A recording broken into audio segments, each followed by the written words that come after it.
แต่ไทยนี่เป็นอันดับเท่าไรของอาเซียนอ่ะ 3 FC ไทยเพิ่นบอกว่าอันดับ3แต่บ่ต้นในใจบ่ต้นนะบ่ต้นยกให้อันดับ2โอ้ อันนี้คือ อันดับ25ของโลก เ บ่ต้นยกให้อันดับ2ของในอาเซียน และอาเซียนอันดับ2ไผ เวียดนาม เวียดนามโตเคยเห็นอยู่บ่สุดเวียดนามเป็นไดเพิ่น สุดเวียดนามบ่ได้เป็นตาย่านแต่กำลังพลเขามันสิหลายกว่า โอ้เขาหนักกำลังพล แม่ โอ้ และความแข็งแกร่งของกำลังพลนะอาวุธยุทโธปกรณ์แบบนี้นี่หรือเป็นจังไดเนาะ โอ้ แต่ว่า น่าจะประมาณนั้น แต่ว่าในแบบว่าในหุ้นเนาะในหุ้นในความฟิตความหยังน่ะบ่ต้นยกให้ประเทศไทยนะ อันนี้คือถ้าหากว่าไปตามสถิตินะคนวางมาคือไทยอันดับ3เนาะแต่นี่คือความชอบส่วนตัวความชอบส่วนตัวของบอต้นเลยก็คือยกให้ไทยเป็นอันดับ2เนาะ ทหารยังนี่ ทหารไทยเนี่ยคือว่าเนาะแบบว่าคือว่ามีทหารบกทหารอากาศทหารเรือมันมี3นี่แต่ว่าในทหารบกเพิ่นสิแยกออกมาอีก แยกออกมาทหาร ทหารพรานทหารลาบทหารอีหยังหลายๆอย่างนะคือบ่ต้นบ่ฮู้นะ โอ้ เฮาฮู้แต่ว่า3ทหารใหญ่เนาะทหารบกทหารอากาศทหารเรือ แบบว่าเพิ่นคุมกันแบบเป็นแม่ทัพเป็นภาคเป็นอันนี้บ่ คือว่าอยู่ใน ทหารบกนี่ คืออยู่ในประเทศไทยแบบ FC คอมเมนต์น่ะคือทหารบกมันมี4ภาค 4ภาค แม่ทัพภาคที่1แม่ทัพภาคที่2แม่ทัพภาคที่3แม่ทัพภาคที่4 โอ้ แม่ทัพภาคที่4แล้วก็มีผู้บัญชาการทหารสูงสุด เป็นผู้ที่ เป็นผู้ใหญ่กว่าหมู่อีก บ่ คือว่าอยู่ในภาคนั้นก็คือว่าคือตอนนี้เนาะแม่ทัพภาคที่2คือว่าดังคือคุมแต่โซนนั้นคือภาคของเพิ่นเป็นใหญ่ที่สุดหรือภาคใครภาคมัน สวัสดีเพื่อนสบายดี สวัสดีครับโอ้ สวัสดีครับ สวัสดีครับ คนเนาะ โอ้มื้อนี้ก็มาฮอดมาถึงก็มาพ้อกันแล้วกันสิถามเรื่องกับช่วงนี้ทหารนะเพื่อนเนาะ ทหารค่อนข้างที่จะมีกระแส แม่น ในสายตาตัวนี้ทหารไทยนี่ในมุมมองตัวนะในทัศนคติของตัวทหารไทยนี่เป็นแนวใด ในทัศนคติของเฮาเนี่ยคือแบบคือเฮามักทหารอยู่แล้วเนาะเฮามักแบบกำลังพลอยู่แล้ว คือเฮาเบิ่งอยู่ในโลกโซเชียลอยู่ในผ่านโทรศัพท์เฮาก็คือว่าเบอร์1ว่าต้นยกให้อินโดนีเซีย อินโดนีเซีย คือแบบว่ามักในแบบว่าดูแบบมุมมองในความแข็งแกร่งนะ และเป็นกองทัพที่ใหญ่เป็นกองทัพที่แบบว่าถ้าเป็นเสือที่ดุนะว่าง่ายซะอินโดนะ อินโดนะ แมน คือแบบว่าแบบหนาเก่งข้ามขนาดบอก คือว่าคือกองทัพขนาดคนอินโดเนี่ยคือคนแบบคนผิวสีอยู่แล้วคนอินโดคนผิวสีส่วนหลายเพราะฉะนั้นแล้วอะเขามาใส่หมวกสีแบบหมวกสีแดงๆออกสมๆนิดนึงเลยแห้งโอ้โห หนา แห้ เก่ ง ง เป็น ข้าม ตายะ บ่ หนาเก่งคามขนาด แสดงว่า สองก็คือว่าต้นยกให้ประเทศไทยนะ อืม ประเทศไทยนี่ก็บ่แพ้ชาติใดอีก แต่ไทยนี่เป็นอันดับเท่าไรขอ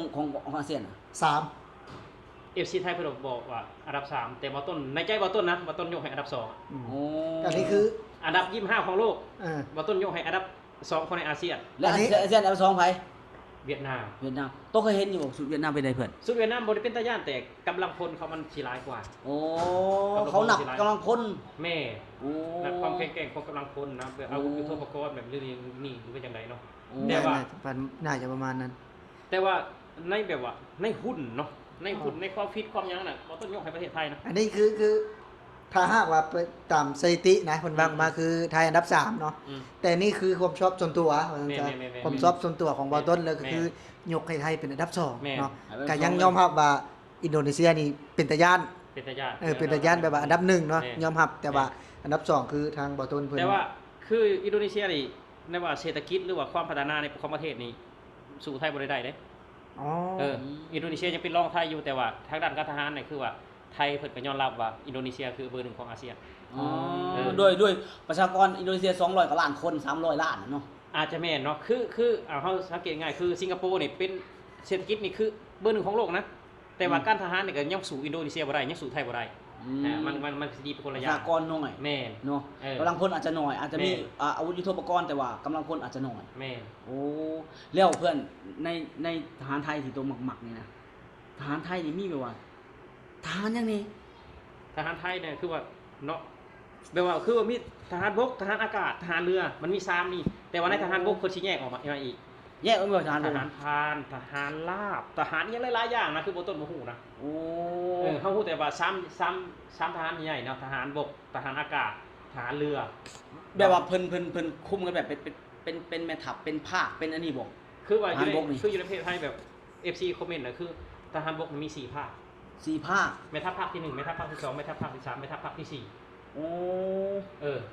ในสภาที่4แล้วก็มีผู้บัญชาการทหารสูงสุด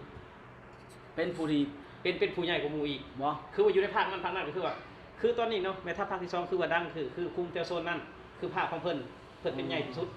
หรือภาคไปภาคมัน แต่ว่ามีมีอีหยังวะผู้บัญชาการทหารสูงสุดอีกแล้วทั้งหมดทั้งทุกภาคทุกกรมทุกกองนี่ขึ้นกับกระทรวงกลาโหมหมดเลย แม่นกระทรวงกลาโหม โอ้ ทุกประเทศต้องมีกระทรวงกลาโหม โอ้ทุกประเทศต้องมีกระทรวงกลาโหม แม่นคือตอนนี้บ่ต้นบ่ฮู้นะว่าไผแบบว่าคุมกระทรวงกลาโหมของไทยเนาะแต่ว่าตอนก่อนคือยุคของลุงตู่ก็คือลุงประวิตร โอ้ ลุงประวิตรกระทรวงกลาโหมลุงประวิตรคือตอนนี้บ่ต้นบ่ฮู้นะว่าไผเนาะ ภูมิธรรมท่านภูมิธรรมนี่คือไผ ท่านผู้ทำก็คือรองนายก โอ้รองนายกบอก รองนายก โอ้นึกว่า นาจิแม่นแบบกระทรวงกลาโหมนำไปจาก บอก ท่านผู้ทำนี่ โอ้ แล้วก็ฝาก FC คอมเมนต์เนาะแต่เบาต้นฮู้ว่าเป็นรองนายกน่าจะเพิ่นจะควบกระทรวงกลาโหมนำก็บ่ฮู้เนาะอันนี้ก็โอ้โหยังบ่มีข้อมูลนะตัว แต่ นี้ ทำพูดกันว่าในกับทั้งทหารบกทหารเรือทหารอากาศบอกเนาะขึ้นกับกระทรวงกลาโหมทั้งหมดบ่เนาะ แม่น โอ้ แม่น แสดงว่าแยกย่อยออกเป็นทหารนั่นทหารนี่แล้วยังมีกรมกองนู่นนั่นนี่อีกเนาะ แม่นคือทหารลาบทหารนี่ยังคือค่ายชุระนาลงนาลีอีเมงหลายๆอย่างคือประเทศไทยแบบ ตัวเห็นชุดทหารเรือเลยบ่เพื่อน เขาเห็นแล้วสุดทหารเรือง ามบ่ งาม เฮาว่าประเทศไทยนี่นอกจากจะหนาเก่งขามในสายตาเรานะ อืม ในเรื่องของทหาร ยังมีการออกแบบชุดทหารคือชุดตำรวจนี่ได้แบบหนางามแต่งามในรูปแบบหนาเก่งขาม นั่นแหละ คือแบบว่าเฮ็ดแล้วก็แบบว่าให้เฮาเบิ่งนี่เนาะแบบว่าโอ้งามแท้แล้วแบบเป็นตาย่านพร้อมกับภาษา ใจเต้นอะไร แบบได้เห็นเลยนะ คือว่าสุดทหารไทยเนาะเปรียบเสมือนโทรศัพท์อัปเกรดเวอร์ชันใหม่ตลอดเข้าใจบ่ อ่า อัปเกรดเวอร์ชันใหม่ตลอดเฮาสิเฮ็ดแบบว่ามีไฟซ้ายมีมีดเนี่ยบ่ล่ะมีแมกกาซีนมีเสือเกราะทหารน่ะทหารไทย คือมีความ อัป ทัน เกรดตลอด สมัยในหันพร้อม อัปเกรดตลอดเวอร์ชันใหม่ตลอดคือโทรศัพท์เฮานี่ถ้าเจ้าใช้เวอร์ชันเก่ามันก็บ่ไปบ่มาคือไทยเพิ่นว่าเพิ่นอัปเกรดขึ้นมาตลอด โอ้เป็นการแบบบ่ได้ยุดอยู่กับที่เนาะ คือแบบเขาเห็นข่าวเนาะเขาเห็นข่าวแบบว่าทหารอยู่จังหวัดมุกดาหารจับบุหรี่ไฟฟ้าหรือว่านครพนมเนาะคือเขาเห็นสุดทหารพรานนะทหารพรานเป็นทหารพรานที่ใส่ชุดดำเนาะแล้วก็ใส่มียัง แดงๆ ผ้าเขียนคอผ้าเขียนคอนี่นะแบบว่าผ้าแบบว่าถวายชีวิตเพื่อประเทศชาติก็ว่าแม่นนะผ้าสีเหลืองๆนะ โอ้ นาซิแม่นผ้าพระราชทานก็ว่าแม่นนะ โอ้ เนาะคือทหารพรานนี่คือทหารหลักจ้างนะทหารหลักจ้าง บ่ แม่นคือบริทหารแบบเกณฑ์เอาได้ โอ้เป็นเหมือนสมัคร สมัครทหารรับจ้าง คือแบบว่าเพิ่นสมัครไปอยู่แนวหน้าเขาเอิ้น แม่ ว่าน ทหารนี่คือแนวหน้า แต่ว่า แม่น ทหารพรานนี่คือ อยู่แนวหน้า หน้า ไป แนว เออ เขานี่ว่าทหารนี่คือแนวหน้า แต่ทหารพรานนี่คือหน้าแนว เออ ข้างหน้าสุด คือไปก่อนเลยทหารพราน เออ คือต้องไปก่อนเลย คื คือ อทหารรับจ้างอันเนี้ย แบบว่าคล้ายๆแบบว่า แกะรอยบ่ บ่แม่นแก้ร้อยคือว่าถ้าว่ามีแบบเหตุการณ์ปกติเนาะทหารบกนี่อาจจะไปทีหลังทหารพรานนี่คือเดินหน้าชนอย่างเดียว คือ หน้า เพิ่น เดียว เพิ่นนี่เป็นทหารรับจ้าง ท เนาะ หารรับจ้างคืออาสาสมัคร คือในนอนรับเช้าคำว่าทหารพราน ทหารอาสาสมัครรักษาดินแดนอาสาสมัคร โอ้ คือทหารบกคือว่า อืม เกณฑ์แม่นบ่ล่ะแต่ละปีต้องเกณฑ์ทหารบ่แต่ว่าทหารพรานคือเฮาอาสาสมัครอยากไปอยากไป คือสิ่งหนึ่งเพื่อนที่เราเห็นอีกเกี่ยวกับทหารไทยนี่ด้วยคนไทยสูงพอหมดเลยว่าทหารแต่ละคนคือว่าสูงเลยว่ะเพื่อนคือแบบสูงขึ้นใหญ่คือแบบหุ่นสมาร์ทขนาดแต่ละคนนี่เพิ่นคัดมาแนวนั้นบอกว่า ความจริงความสูงมันเอาแค่160นะแต่มันยังคือแบบส่วนหลายเห็นแต่170 180อ่ะ คือคนไทย160มันมีหน่อย มีหน่อย160คือว่าสมมุติว่าเปรียบใส่บ้านเฮาเนาะบ้านเฮาก็คือเอาเมตร60ขึ้นน่ะแต่ว่าเป็นหยังคือทหารบ้านเฮาเตี้ยเมตร70มันบ่ค่อยมีบ้านเฮามันมีแต่60ลงมา แม่น คือประเทศไทยเนี่ยคือว่าพื้นฐานของเพิ่นคือว่าเอาเมตร60เนาะแต่ว่าคนเมตร60มันบ่มี ผัด มีแต่ 170 75ขึ้นไปก็เลยว่า แม่น มันเลยสูงบันเนาะ เพิ่นบ่ได้บอกว่าเอาเมตร60ถึงเมตร70เพิ่นบ่ว่านั่นคือขั้นต่ำเมตร60ขึ้นไป2เมตรก็ย่าเย้าแต่ว่า60ขึ้นไปแต่ว่าพื้นฐานของคนไทยกับเมตร60คือประโยคมี แม่นหายาก160ตัวผู้ชายนี่หายากขนาด เพราะว่าเข้าไปแล้วเนาะเข้าไปแล้วจะว่าเมตร175เนาะเข้าไปแล้วก็คือมีอาหารครบหาหมู่โภชนาการแล้วก็ฟิตเนสก็คือทหารไทยเพิ่นฝึกนักนะ ฝึกเนาะ เพราะฉะนั้นแล้วเพิ่นเห็นเพิ่นทหารไทยหนึ่งเลยนี่ทุกคนนะ ซิกแพค ไม่มีเนี่ย บ่มี เพราะว่าคือเพื่อนบ่ยอดสิเว้าคลิปบ่แจ๊บก็สิเว้าอีกไอ้บางทีเว้าคลิปนึงน้ำหนัก100กิโลอ่ะทำงานแบกปูนด้วยกันนะแต่นั้นคือทำงานก่อสร้างเนาะผสมปูนด้วยกันก็จนแบบว่ายากและตู้ใหญ่เราเป็นใหญ่สูงเด้ บ่ บัดไปแล้วไปประมาณ 3-4 เดือนเนาะปอดบัดนี้เป็นตาย่านในบัดนี้ กลับมาบัดนี้ มันบ่ได้มีได้ขี้โพนนะ มันมีแบบว่าขึ้นมันจะขึ้นนี่เด้เวลานั้น อ่า ตื่น ล่ำแล้วบัดนี้ แม่นตื่นเช้าทุกวันนะที่ออกกำลังกายทุกวันน่ะเหนื่อยนะเป็นทหารเนี่ยคือทหารไทยนะ คือเฮาเห็นทหารไทยกับทหารอเมริกาแบบซ้อมรบด้วยซ้อมรบด้วยกันเนาะเฮาสิสังเกตเห็นเฮาต่างแต่ว่าสุดกับจมูกหน้าตาซื่อแต่ว่าหุ่นนะเทียบเท่ากับทหารอเมริกานะเฮาสิต่างแต่สุด คือสุดทหารอเมริกามันสิเป็นลายพรางสีขาวหมดเลย แม่นครับ ของประเทศไทยเพิ่นสีเข้ม แต่หุ่นใหญ่คือกัน อืม ต่างแต่จมูกกับหน้าตากับผิวสีซื่อ อืม คือว่าอยู่ในประเทศไทยเนาะแบบว่าทหารนี่ก็แบบว่าบ่แม่นสิคือทหารละลาดบ่แม่นนะคือทหารแบบว่าถ้าว่าเฮาศึกษาแบบว่าหาความรู้แบบว่ามันก็สิมีความสุขแบบหนึงนะทหารคล้ายสุรนารีคล้ายนเรศวรคล้ายบูรพาเนาะคือตอนนี้นี่คือคล้ายบูรพานี่คือภาคตะวันออกคือจังหวัดสระแก้วบูรพาเนาะต่างไปสระแก้วที่ว่าเป็นไข่ใหญ่ค่ายทหารบูรพาตะวันออก เป็นค่ายทหารสิบอก แม่น เฮ้ยแต่มันมีทหารรักษาพระองค์อีกนะเพื่อน แม่น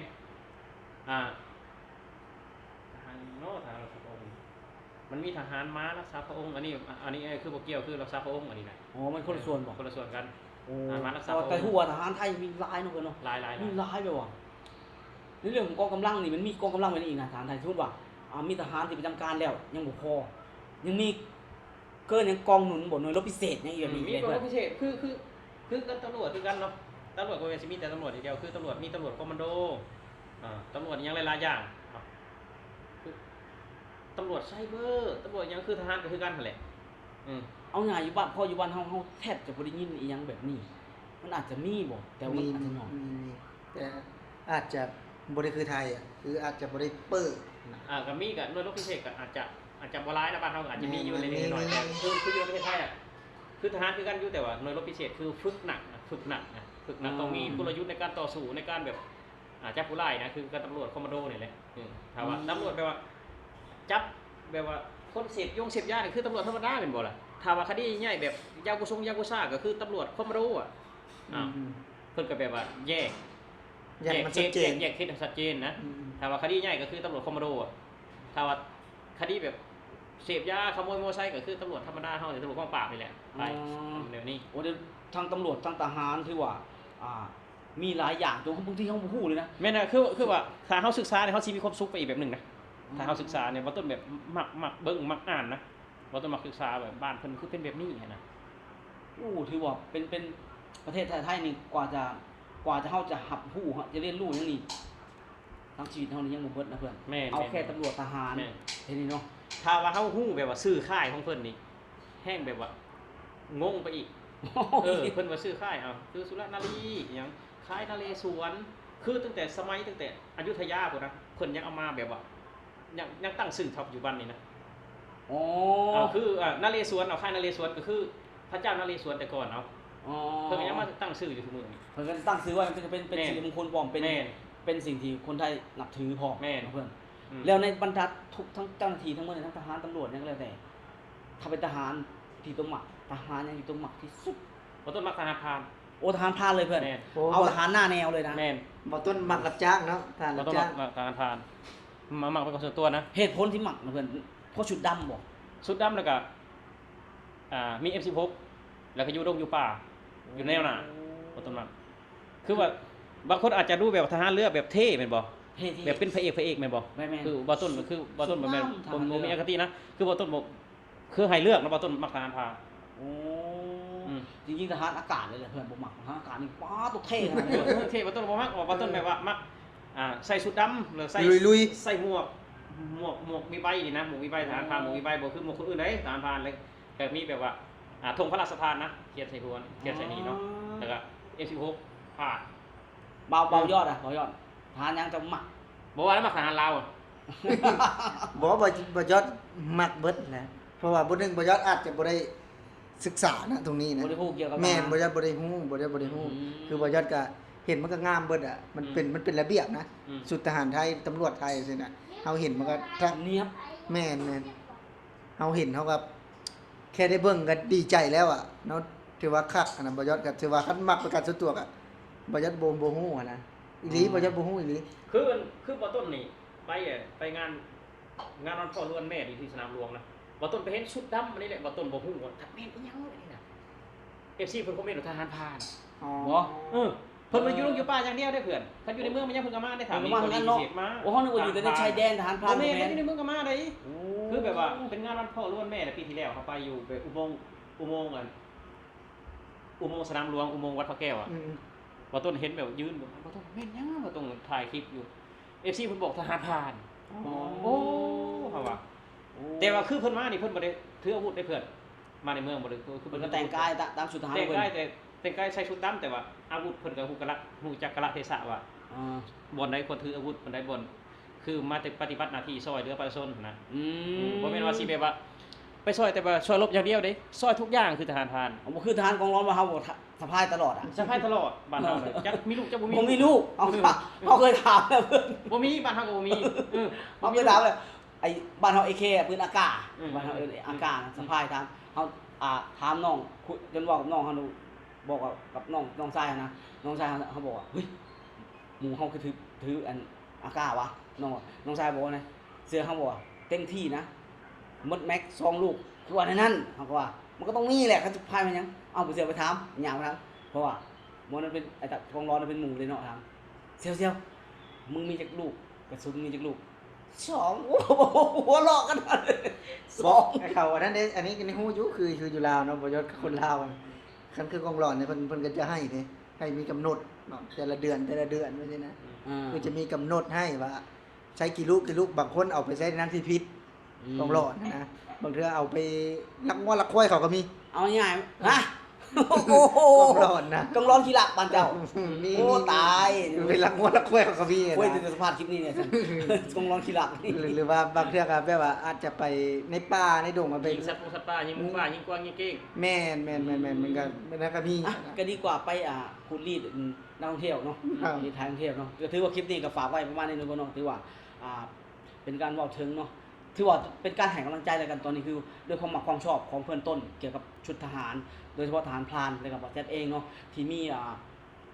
วันเวลาครั้งหนึ่งที่บ่าวแจ๊ดได้ให้พี่ๆทหารเพิ่นช่วยเหลือเนาะตอนบ่าวแจ๊ดกลับบ้านที่บ่มีบัตรตอนนั้นเนาะความอบอุ่นนี่บ่าวแจ๊ดยังบ่ลืมเลยกะมื้อนี้บ่าวแจ๊ดขอมาส่งกำลังใจให้กับคนไทยและกับทหารไทยเนาะทั้งบ่าวแจ๊ดบ่าวยอด แล้วก็บ่าวต้นเนาะมื้อนี้เฮา3คนลาทุกคนไปก่อนสวัสดีครับ สวัสดีครับผมสวัสดีครับ